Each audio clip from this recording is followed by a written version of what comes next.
qui propose 3 places pour Bayonne-Biarritz, Hélène pour l'aéroport et la gare de Bayonne, et encore Ambre qui propose de nous emmener à Biarritz. Elle a la place. Voilà. Merci beaucoup. Et maintenant, place à la conférence de Véronique Baudin. Merci. Tout d'abord, je suis très heureuse d'être là et je vous remercie tous d'être venus et de partager ce moment avec moi. Je suis énergéticienne à la base avant d'être aromathérapeute et d'être formatrice en aromathérapie.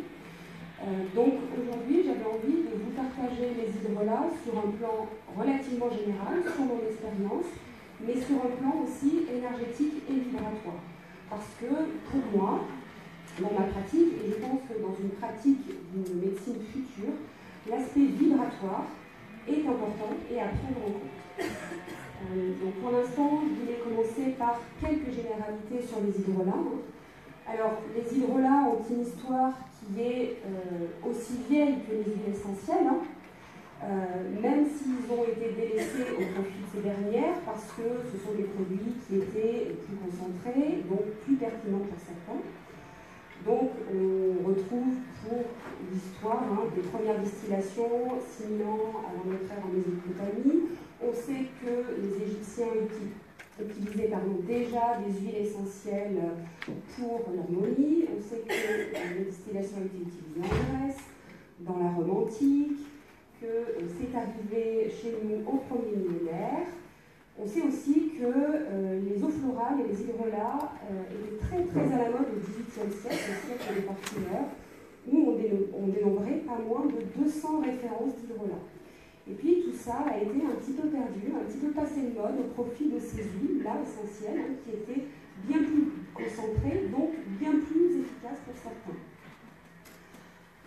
Ma foi, la drastisation de la législation sur les huiles essentielles a entraîné une pratique des huiles essentielles qui a été compliquée, avec des huiles qu'on ne pouvait plus trouver à la vente, ou des huiles qui étaient sur prescription médicale. De ce durcissement-là de la législation a découlé une pratique plus douce. Donc la pratique avec les hydrolats, qui est une pratique qui est beaucoup plus facile. Alors, un hydrolat, qu'est-ce que c'est? Un hydrolat, c'est un produit issu d'une distillation. Hydrolat et eau florale sont issus d'une eau qui a servi à une distillation. Alors, on pourrait donner une définition qui est phase aqueuse subsistant après distillation d'une plante ou d'une fleur. Alors, pourquoi hydrolat, pourquoi eau florale? Ce sont deux termes qui désignent cette distillation-là, et puis pour schématiser ou pour raccourcir, on pourrait dire qu'un hydrolat est une distillation de plantes aromatiques et qu'une eau florale est une distillation de fleurs. La distillation, c'est un savoir-faire que je ne pratique pas, donc je ne suis pas distillatrice, mais dans tout ce que j'ai rencontré de distillateurs et dans ma pratique aromathérapique, pour moi, l'eau est au cœur de ce processus-là. L'eau, sous forme de vapeur, va pénétrer au cœur de la plante pour en extraire certaines molécules, des molécules de la fraction aromatique et d'autres molécules.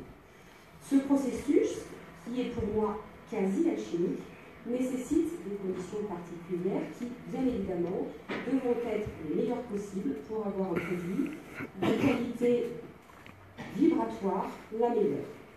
Donc, parmi le choix qu'on peut faire dans les critères de qualité sur la distillation, c'est bien évidemment le matériel de distillation. Alors certains vont choisir l'inox, le cuivre, le verre, la forme de l'alambic, la pureté, la qualité de l'eau, la structure de l'eau, et puis le process. Le process qui va de la culture de la plante jusqu'à la cueillette de la plante, comment elle est cueillie, le rendement, avec la loi du 1 pour 1, et puis la durée de la distillation. Alors bien évidemment, aujourd'hui, dans notre loi du marché, là, il existe malheureusement des contrefaçons, et des contrefaçons pour tout, mais aussi pour les hydrolats. Donc, un hydrolat, pour être efficace, pour ma part, il doit être 100% pur et naturel. Alors, on fait attention puisqu'on peut trouver des eaux l'ajout d'huile essentielle. Et tout le monde sait que l'huile essentielle n'est pas miscible dans l'eau. Donc la question que je pose, c'est comment on peut rendre cette huile essentielle miscible là dans ce qu'on appelle soi-disant l'hydrolat. Quel est le solvant qu'on va ajouter? Voilà, un dispersant qui est souvent de l'alcool, qui est une chimie de synthèse. Il existe aussi des eaux aromatisées, et puis ce qu'on appelle des hydrosols, qui est un terme anglais. Et attention, la plupart du temps, ce ne sont pas des produits issus d'une distillation, mais d'une macération. Ce qui fait que, à la fin, nous n'aurons pas du tout le même produit. Donc, ces hydrolats-là, ils doivent être, je le répète, 100% purs et naturels, sans ajout. Quand vous regardez la composition, il doit apparaître seulement hydrolat. Pas de linalol, pas de géraniol, pas de conservateur, rien. Et ça, c'est important pour la thérapeutique qu'on va avoir derrière, et notamment pour la prise par voie orale. On va voir maintenant de quoi est composé un hydrolat. Alors, dans sa concentration, déjà, il a une partie qui est la fraction aromatique, puisque quand on distille, la plupart du temps, c'est pour obtenir une huile essentielle. Donc, on va distiller une plante et on va obtenir deux produits à l'arrivée qui seront l'huile essentielle et l'hydrolat. Mais ça n'est pas toujours vrai. On peut parfois distiller juste pour obtenir un hydrolat. C'est le cas de bleuet, c'est le cas d'amamélis, c'est le cas de plantain, c'est le cas d'agaric. Donc, on revient à cette distillation-là, il y a une fraction aromatique. Et la fraction aromatique, en général, elle varie sur un très faible pourcentage et parfois 0,1% au maximum de molécules actives. Et puis, il y a d'autres molécules qui vont entrer dans la composition de cet hydrolat. Donc, pour faire un résumé de cette composition-là, on va voir déjà les molécules de la fraction aromatique. Certaines molécules sont extrêmement solubles dans l'eau. Donc, parmi ces molécules, on retrouve des acides, des monoterpénols, des sesquiterpénols, des cétones, du 1,8-cinéol qui est un oxyde, des phénols, des aldéhydes aromatiques. Et puis, il y a des molécules qui sont moins solubles dans l'eau, mais qui sont quand même solubles dans l'eau. Donc, les aldéhydes terpéniques, les autres oxydes que le 1,8, des coumarines, des composés soufrés. Et puis, il existe aussi des molécules dites liposolubles, que l'on ne retrouvera quasiment pas, ou très peu, qui sont les monoterpènes, les sesquiterpènes, les lactones, les éthers et les esters. Donc tout ça, ça va déjà nous orienter dans une pratique entre l'huile essentielle et l'hydrolat. Et bien évidemment, il existe d'autres molécules que la fraction aromatique. Alors, sur toutes les molécules que contient une plante, qui sont celles de la fraction aromatique, des tanins, parfois des principes amers, des polyphénols, des alcaloïdes, des minéraux, des oligoéléments, il semblerait que lors d'une distillation, seules les molécules les plus légères rentrent dans la composition. Dans cet hydrolat, dans ce zone floral-là, nous avons aussi quelque chose d'autre, qui est la mémoire de la plante. Et je remercie Christian pour sa magnifique intervention qui nous parlait de l'être de la plante. Et là, oui, nous avons aussi cette mémoire de la plante-là dans l'hydrolat. Et puis nous avons un dernier composant qui est l'eau. Alors, l'eau. L'eau est quelque chose qui m'intéresse tout particulièrement. Si l'hydrolat contient moins de molécules que le végétal, il est dit que l'hydrolat possède la mémoire de ce végétal. Comment c'est possible? Alors, ça serait possible grâce à la mémoire de l'eau. Est-ce que tout le monde a entendu parler de la mémoire de l'eau? Donc la mémoire de l'eau, tout le monde a entendu parler de Jacques Benveniste, qui n'est pas le découvreur de la mémoire de l'eau. Il est juste tombé sur des études qui ont été faites en Russie dans les années 70 et il a repris les études. Ma foi, après, il a continué ses études et il a lancé ce pavé dans la mare, et tout le monde connaît l'histoire. Donc Montagnier, le professeur Montagnier a repris ses études, mais il y a d'autres personnes qui se sont intéressées à la mémoire de l'eau. Masservento, Marc-Henri, qui est un physicien quantique, qui est professeur à l'université de Strasbourg, et qui parle très bien des propriétés physico-chimiques de l'eau, mais qui vont bien au-delà. Il parle aussi de propriétés philosophiques. Pour lui, l'eau, c'est du vivant, comme nous. Alors cette eau-là, comment ça fonctionne? Ce qu'il faut savoir, savoir déjà sur l'eau, c'est qu'une molécule d'eau, c'est un atome d'oxygène avec 2 atomes d'hydrogène. Mais il est extrêmement rare de trouver une seule molécule toute seule. Ça se retrouve dans les laboratoires, dans ce qu'on appelle l'eau lourde. La plupart du temps, nous retrouvons des molécules d'eau qui sont liées entre elles par des ponts hydrogènes. Donc on peut trouver 2 molécules qui sont liées avec un pont hydrogène. Ça, ce sont souvent les eaux croupies, les eaux stagnantes. On peut retrouver 3 molécules d'eau qui sont liées par 2 ou 3 ponts hydrogène. Ça, c'est l'eau courante.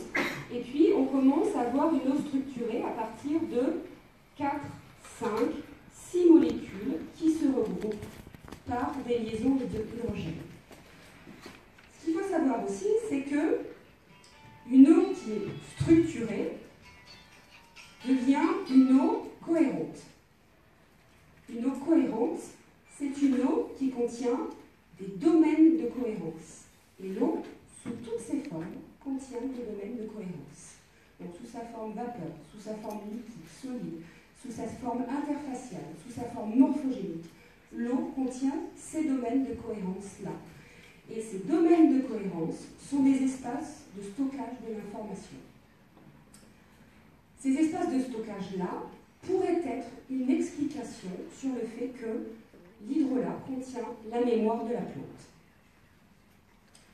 Ce qu'il faut savoir aussi sur l'eau, c'est qu'une eau cohérente, une eau structurée, se comporte comme un laser. Un laser va traverser toute matière. Une eau structurée, le waser, peut traverser toute matière. Dernière chose, il existe une forme particulière de l'eau.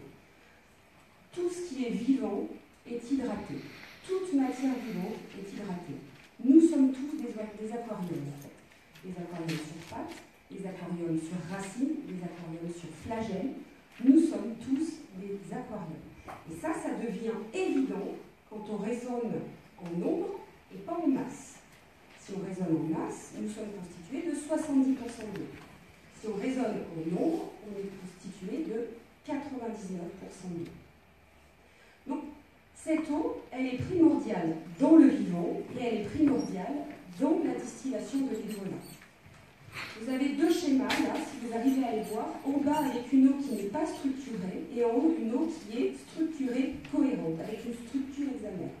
Alors comment on rend cette eau cohérente? La plupart du temps, on la structure avec un vortex. Un vortex, c'est quelque chose qui va tourner sur lui-même comme ça, en rond. Et qui, si vous voyez un typhon par exemple, ou une tornade, c'est ça un vortex. Donc ça tourne de manière très rapide, et ça va structurer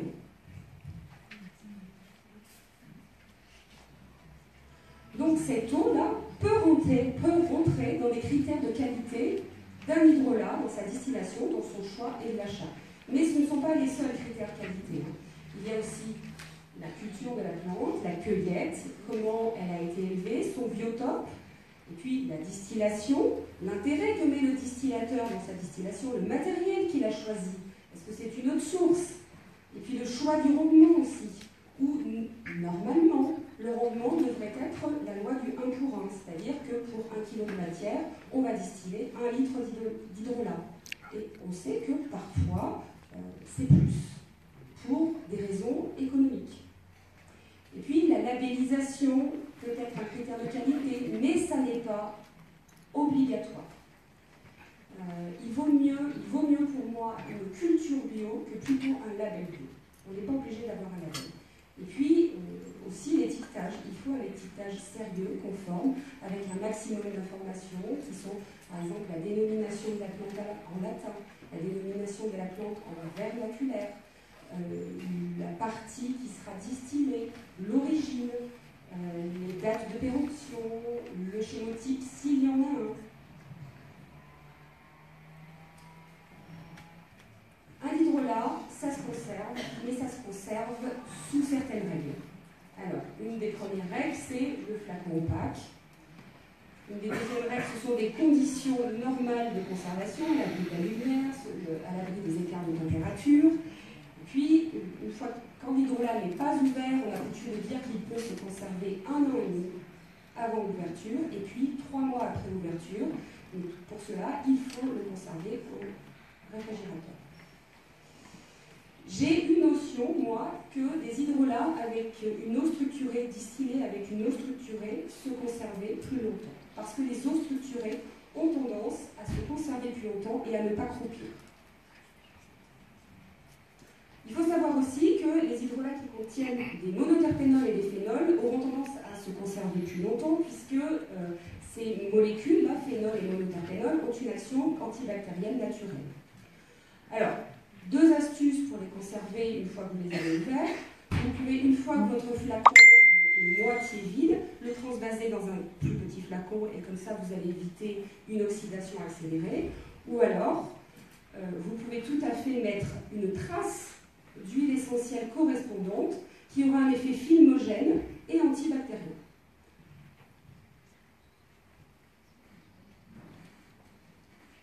Pourquoi choisir un hydrolat plutôt qu'une huile essentielle? Pourquoi choisir l'hydrolat-thérapie plutôt que l'aromathérapie?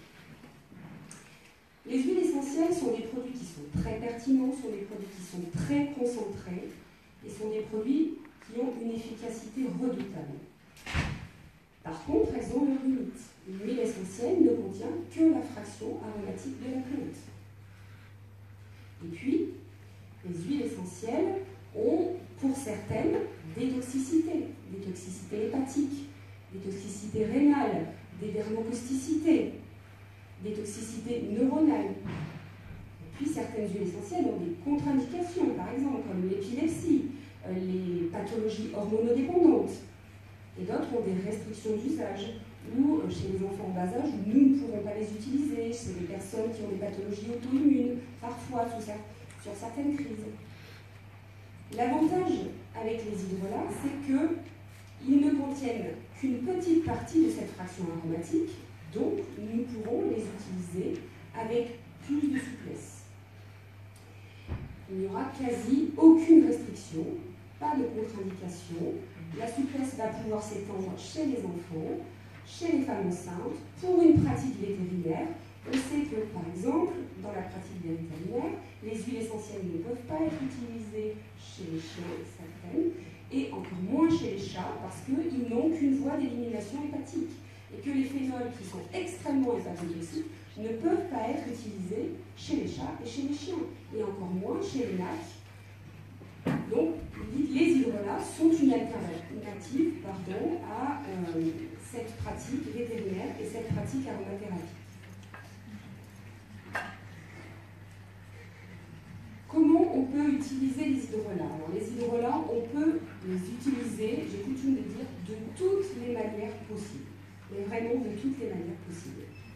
En cosmétique, en hygiène de vie, en cuisine, en parfum, en symptomatique, en correction de terrain, en olfaction, en gestion émotionnelle.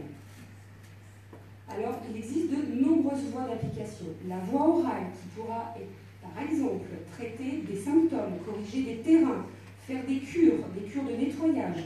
La voie cutanée qui va traiter toute la sphère cutanée, avec des acnés, des eczémas, des psoriasis.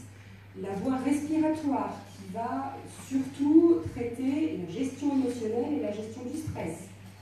Et puis on peut utiliser aussi la voie vaginale et puis la voie rectale pour traiter des symptômes locaux-régionaux, des mycoses, des inflammations.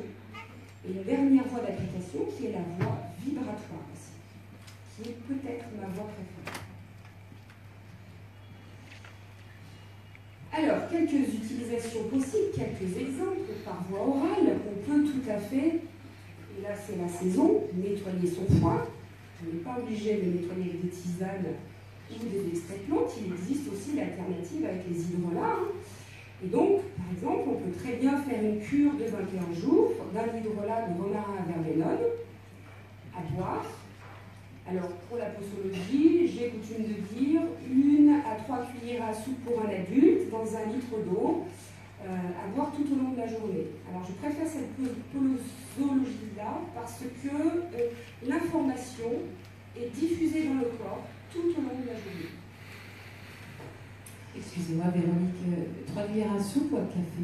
3 cuillères à soupe, c'est une erreur de frappe. Ok, d'accord. 3 cuillères à soupe.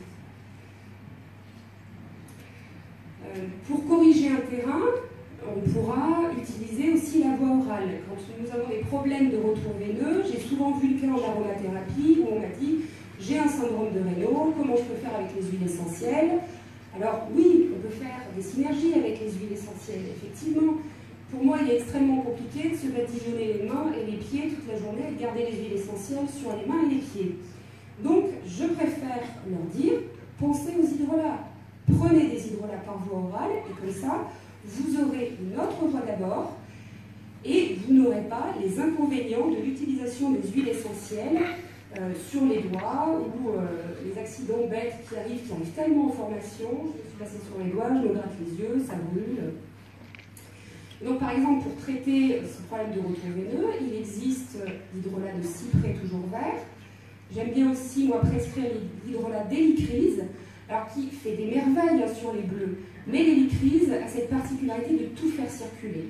Donc elle fait circuler aussi le système véno-lymphatique.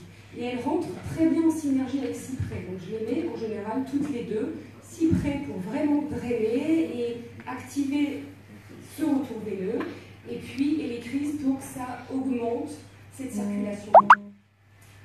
Par voie cutanée, par exemple, on pourra utiliser les hydrolats pour traiter des eczémas. Et alors là, mon chouchou, c'est l'hydrolat de rose. Juste en vaporisation sur un eczéma, et sur les eczémas et les poids atopiques de bébé, c'est extrêmement facile d'usage.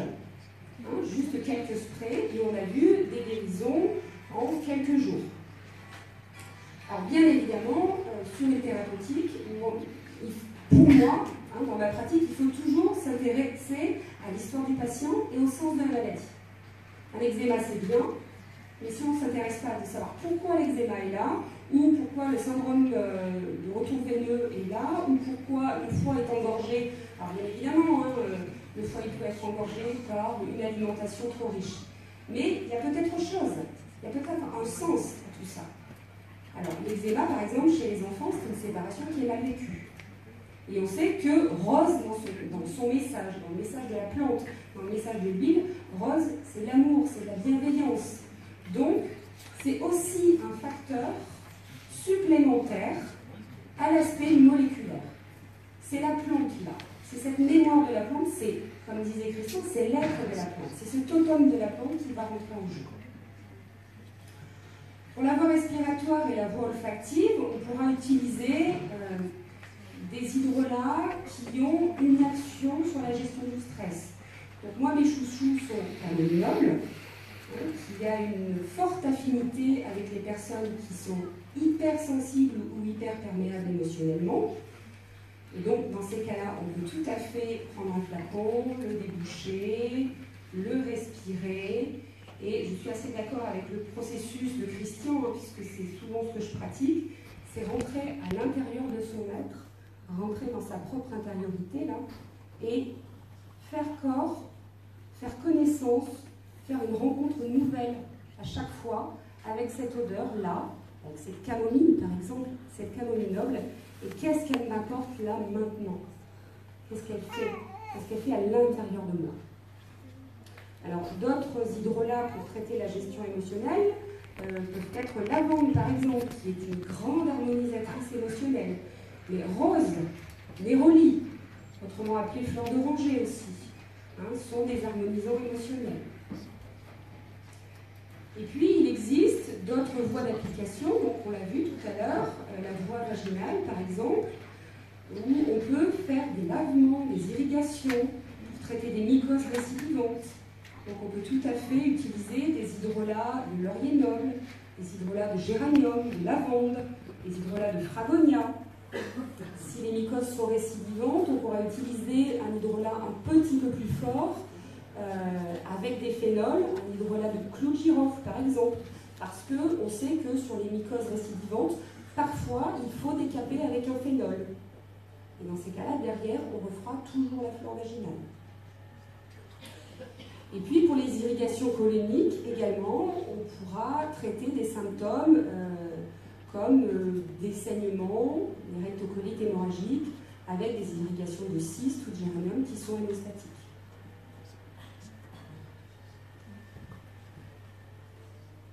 Je vous l'ai dit tout à l'heure, Pour les posologies, elles sont pour moi relativement simples.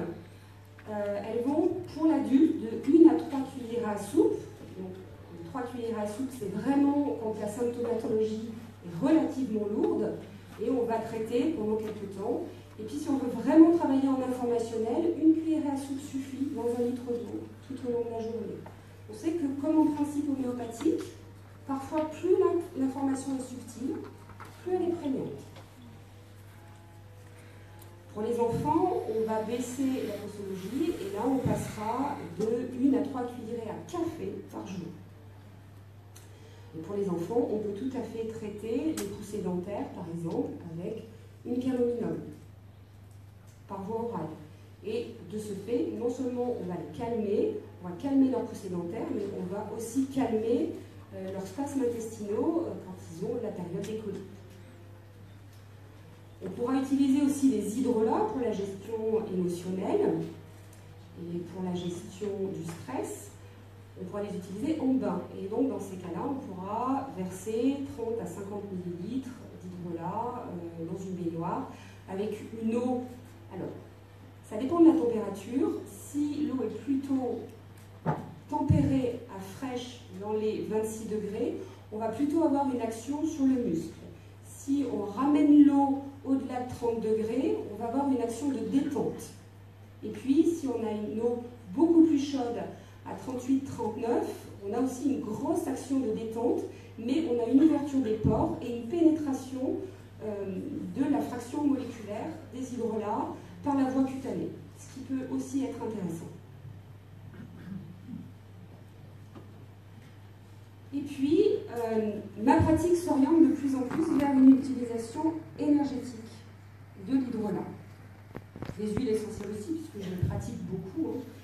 Mais là, nous parlons d'hydrolat. Alors, si on aborde ce sujet-là sous un aspect quantique, tout le monde sait que nous sommes matière et onde. Tout le monde sait que nous sommes à la fois une molécule, mais nous sommes aussi une vibration.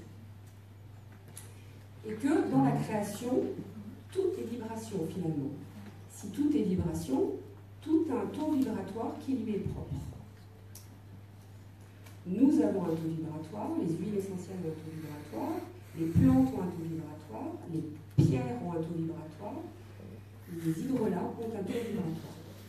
En énergétique, il y a un principe très simple. Le taux vibratoire le plus haut et le plus stable va avoir une influence sur le taux vibratoire qui est le plus bas et le plus fluctuant. Donc, il ne faut pas croire que c'est les hydrolats qui ont le taux vibratoire le plus bas, c'est nous. Notre taux vibratoire est quasiment tout le temps fluctuant, du fait de nos émotions, déjà, du fait de nos pathologies internes aussi. Les émotions sont des énergies extrêmement puissantes. Et donc, plus notre gestion émotionnelle est compliquée, plus notre taux vibratoire sera fluctuant. Donc, si on devait faire un schéma, notre taux vibratoire à nous, il est comme ça. Le taux vibratoire de l'hydrolat, il est comme ça. Donc là, c'est mathématique. Quand on va rencontrer le taux vibratoire, quand on va faire rencontrer le taux vibratoire de l'hydrolat avec notre taux vibratoire, c'est le nôtre qui va s'aligner sur celui de l'hydrolat. Alors, il ne faut pas croire que c'est stable dans le temps, hein. C'est pas parce qu'on va faire une cure de 21 ou 40 jours que pour les 50 années à venir, notre taux vibratoire il va être stabilisé. Donc c'est faux.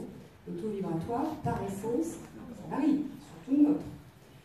Mais c'est quand même intéressant pour gérer là ces fluctuations vibratoires et ces fluctuations émotionnelles.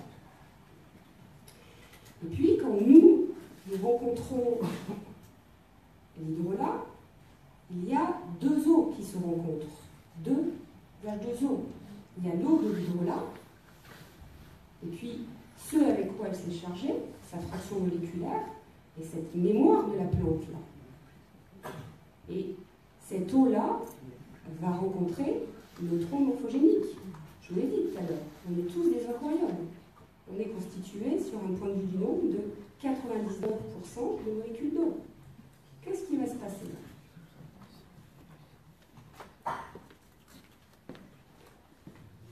Je n'ai pas la réponse. Si, je l'ai, mais je ne l'ai pas scientifiquement. Voilà. Scientifiquement, pour l'instant, il n'y a pas de réponse parce qu'il n'y a pas eu de recherche. Mais on sait que cette eau de l'hydrolat et cette eau morphogénique se rencontrent, se mélangent et s'influencent mutuellement. Et puis, il y a aussi deux mémoires qui vont se rencontrer dans la pratique vibratoire. Il y a la mémoire de la plante qui a été captée par l'eau, et il y a notre mémoire cellulaire que nous gardons à l'intérieur de nos cellules. Et là aussi, il y a influence de l'une et de l'autre. Alors, je voulais revenir sur un point aussi. Pourquoi moi j'accorde tant d'importance à la médecine vibratoire, c'est que nos besoins énergétiques sont de 70%. L'alimentation, le matériel, n'est que de 30%. Tout le reste, ce sont les besoins énergétiques. Et ça, c'est important de le comprendre et de le savoir. Donc la pratique énergétique demande beaucoup d'efforts au début, mais c'est une pratique qui vaut la peine. Et je suis persuadée que c'est la médecine du 3e millénaire. En pratique, pour cette application vibratoire-là, on pourra quand même passer par la voie orale, parce que en ingérant l'hydrolat, eh bien l'eau, l'eau chargée de cette mémoire va rentrer à l'intérieur de nos cellules. On pourra aussi passer par la voie olfactive, parce que nous avons une information moléculaire qui nous donne un parfum, mais on ne peut pas réduire un parfum à sa fraction moléculaire, comme le disait Christian. Le parfum, il y a aussi une onde porteuse d'information, une onde pranique. Et il y a cet aspect informationnel-là qui est intéressant dans la pratique olfactive. Et puis, il y a aussi la voie aurique, l'application sur la voie aurique. Donc la voie aurique, c'est notre aura. Notre corps ne s'arrête pas sur notre plan physique. Notre corps, là, c'est la partie la plus dense de notre être. Mais si on va sur un plan atomique, à l'intérieur de nous, là, ça n'est que du vide. Nous avons l'illusion qu'il n'y a pas de vide, mais ça n'est que du vide. Plus on s'éloigne de nous, plus notre taux vibratoire devient subtil, mais nous sommes encore dans nos corps. Là, j'ai mon corps éthérique, là j'ai mon aura, là j'ai mon corps mental, mon corps causal. Avec les hydrolats, moi je travaille sur ce qu'on appelle le corps astral, l'aura. Là, ce corps-là est en lien avec tout notre système émotionnel. Donc le spray aurique, c'est simple. On va vaporiser au-dessus, on va vaporiser un nuage et on va rentrer dedans. Et donc là, l'information de la plante, la mémoire de la plante, la vibration de la plante va rentrer en vibration, en résonance avec notre aura, avec la vibration de notre aura. Et dans certaines médecines, on a coutume de dire que les pathologies commencent dans nos corps subtils et finissent leur stade dans notre corps physique. Donc c'est peut-être un moyen de prévention aussi sur certaines pathologies. Sur la durée des traitements, il y a 2 chiffres clés que j'ai coutume d'appliquer qui sont 21 jours pour le renouvellement cellulaire et puis 40 jours, la symbolique de la quarantaine, pour un processus de transformation profonde. Et ça, ce sont toujours des pratiques que l'on fait en conscience. C'est une vraie démarche du patient. Voilà, j'ai à peu près dit tout ce que je voulais partager sur les hydrolats. Ma foi, je suis prête à partager d'autres choses, mais sous forme de questions-réponses. Je vous remercie. Ben voilà.